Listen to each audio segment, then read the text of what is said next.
Kamala's here. Good afternoon, everyone. Everybody calm down. Good afternoon. Let's hear what Kamala has to say. Good afternoon. Good afternoon. Thank you all. Thank you, thank you. Thank you, thank you. So let me say, and I love you back. And I love you back. So let me say, my heart is full today. My heart is full today, full of gratitude for the trust you have placed in me, full of love for our country, and full of resolve.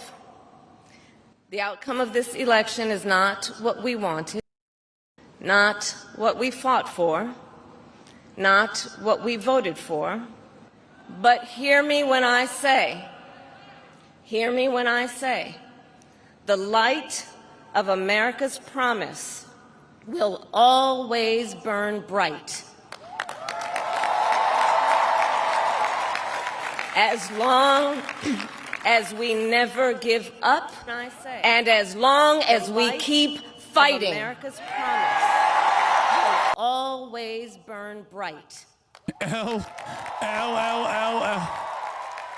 As long Look at the chat. as we never give up, and as long as we keep fighting. Oh, they're spamming L's in the Kamala chat. To my beloved Doug and our family, I love you so very much. To President Biden and Dr. Biden, thank you for your faith and support.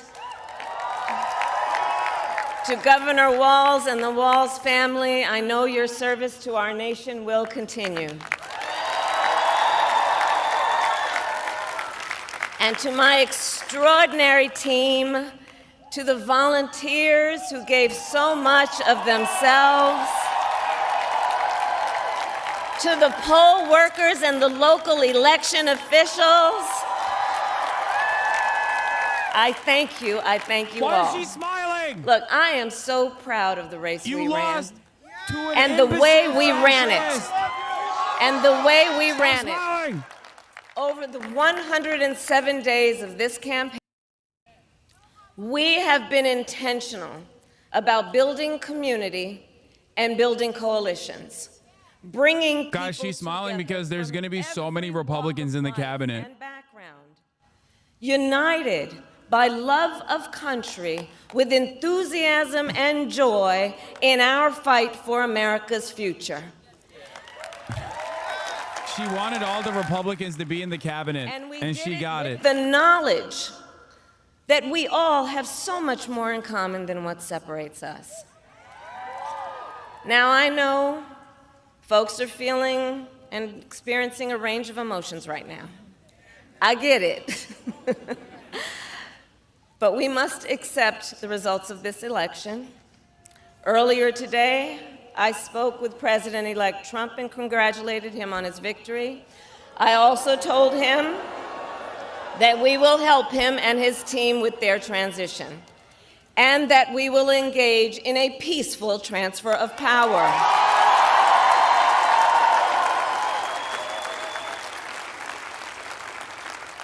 A fundamental principle of American democracy is that when we lose an election, we accept the results. That principle, as much as any other, distinguishes democracy from monarchy or tyranny. And anyone who seeks the public trust must honor it. At the same time, in our nation, we owe loyalty not to a president or a party, but to the Constitution of the United States.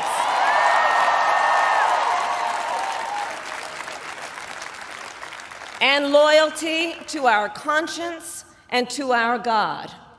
My allegiance to all three is why I am here to say, while I concede this election, I do not concede the fight that fueled this campaign.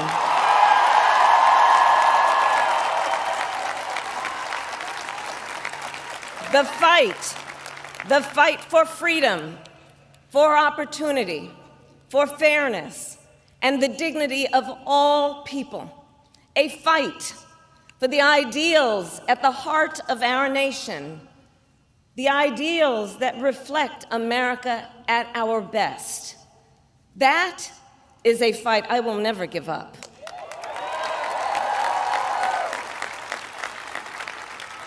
I will never give up the fight for a future where Americans can pursue their dreams, ambitions, and aspirations, where the women of America have the freedom to make decisions about their own body and not have their government telling them what to do. We will never give up the fight to protect our schools and our streets from gun violence. And America, we will never give up the fight for our democracy, for the rule of law, for equal justice, and for the sacred idea that every one of us, no matter who we are or where we start out, has certain fundamental rights and freedoms that must be respected and upheld.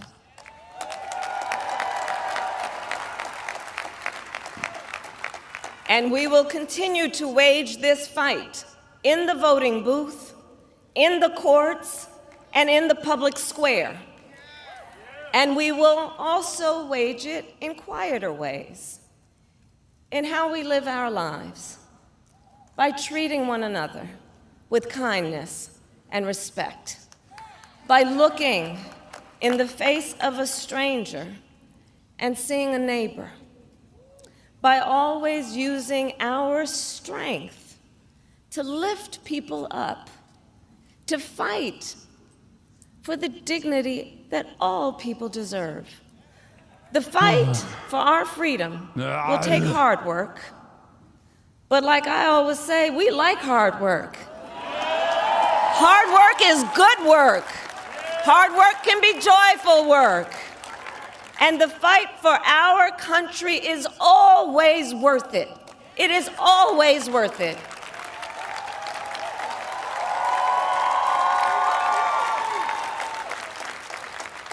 To the young people who are watching, it is, I love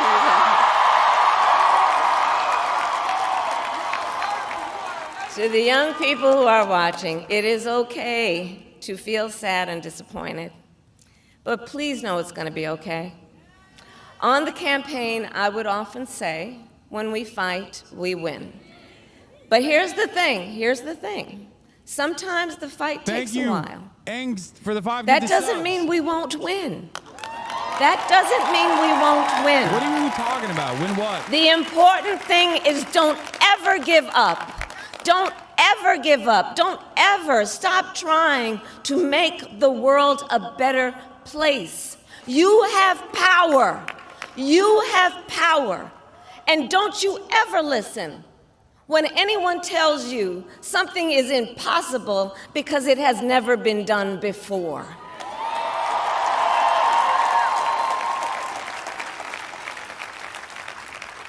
You have the capacity to do extraordinary good in the world. And so to everyone who is watching, do not despair. This is not a time to throw up our hands. This is a time to roll up our sleeves. This is a time to organize, to mobilize, and to stay engaged for the sake of freedom and justice, and the future that we all know we can build together. Look, many of you know I started out as a prosecutor, and throughout my career, I saw people at some of the worst times in their lives. Say it! People who had suffered great harm and great pain. Mama. And yet, found within themselves, oh my God, please say it. The strength and the courage say that you are a small business lover. I'm a small business. You're a small business. To take a stand, to fight for justice, to fight for themselves, to fight for others. So let their courage be our inspiration. Let their determination be our charge. And I'll close with this. There's an adage an historian once called a law of history, true of every society across the ages. The adage is, only when it is dark enough can you see the stars. I know many people feel like we are entering a dark time, but for the benefit of us all, I hope that is not the case. But here's the thing, America, if it is, let us fill the sky with the light of a brilliant, brilliant billion of stars. The light of optimism, of faith, of truth, and service. Donald Trump said he's going to start mass deportations day one, by the way, as of this morning, according to Axios reporting. And may that work guide us, even in the face of setbacks, toward the extraordinary promise of the United States of America. I thank you all. May God bless you, and may God bless the United States of America. I thank you all. Why is she laughing and smiling? Why is she laughing and smiling? I don't understand. Even Doug looks more upset about the prospect of a American fascist tomorrow. You know what I mean? She's like, yeah, I shit up. I tanked this shit, dude. That's right. That's right. I came in and I fucking destroyed any hope that you might have had of combating growing fascist momentum in this country. And I'm smiling and waving away, dude. Let's go. She made hints for a run in 2028, but her political future is dead, right? Don't tell me the libs will. No. She's done. It's over. I do not believe that Kamala Harris has a singular shot in hell of running for higher office or running for the highest office ever again. Especially because Nancy Pelosi and many others in the establishment actually fucking did not like her. They didn't. They were like, she sucks. We should do an open primary. I thought it was a mistake to do an open primary because I thought like she would at least have competent people around her to like, you know, message appropriately. I was wrong.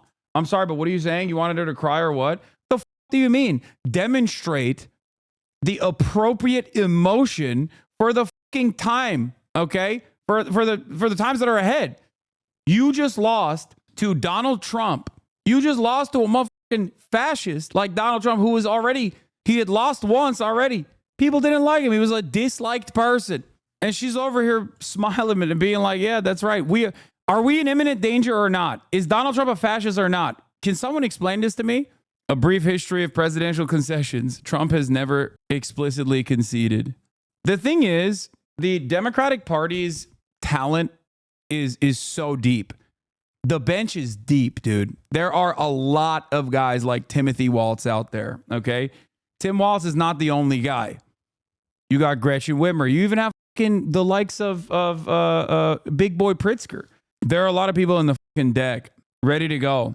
People who could do populist leadership. The problem is, I think the Democratic Party has populists that are popular, that they could actually present like a more radical, more progressive agenda that would be genuinely broadly popular and a game changer for many Americans. But Democrats also have the likes of Josh Shapiro and Pete Buttigieg. And I think the Democratic Party is going to recalculate and retriangulate and try to go back to the Pete Buttigieg in the talent pool, less than the likes of Gretchen Whitmer.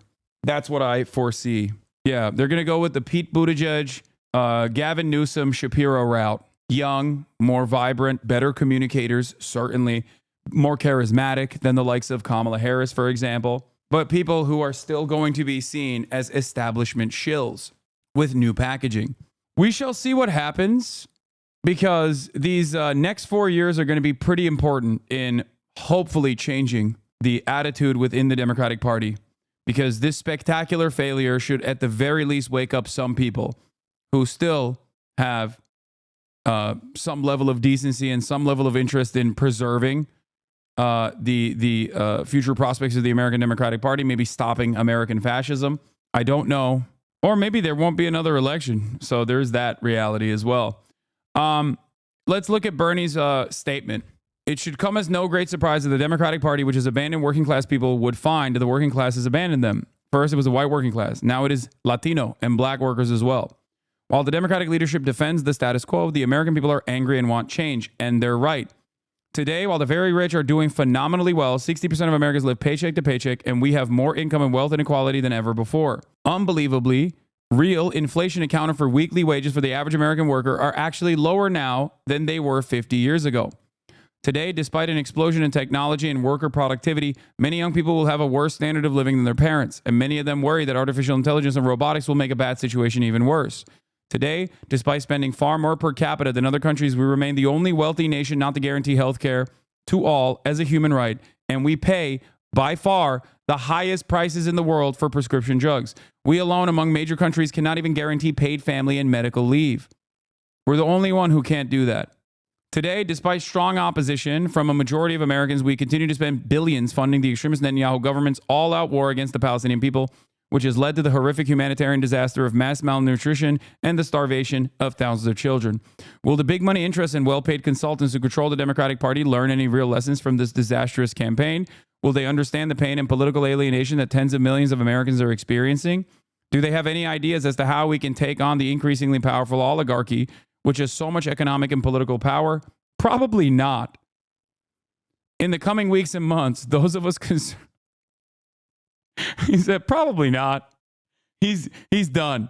He's like, yeah, I've won my 84th independent Vermont senatorial run. I'm done. I'm out. In the coming weeks and months, those of us concerned with grassroots democracy and economic justice need to have some very serious political discussions. Stay tuned. This is a surprisingly more critical statement from Bernie Sanders, who has almost always consistently towed the party line at the end, okay? And even after the race is over. So I'm a little bit shocked. Stay tuned. Bernie 2028. Yeah, dude, he's going to run at 98 years old. What use is there for saying this now, Bernie? You bend the knee every time. I understand you don't have the spine anymore, but then you redirect your political capital towards a leftist who does. Brother, this is the impact, or rather the shortcomings of entryism, okay? That's it. I grade politicians on a curve. Make no mistake. I very openly talk about this. It's not necessarily what I personally love from a political campaign, what I think is the best thing for a political campaign to do. It's more so within the limited confines of being in Congress, how far can you push it? This is why, in spite of my disagreements with Bernie Sanders time and time again, I still have tremendous respect for him.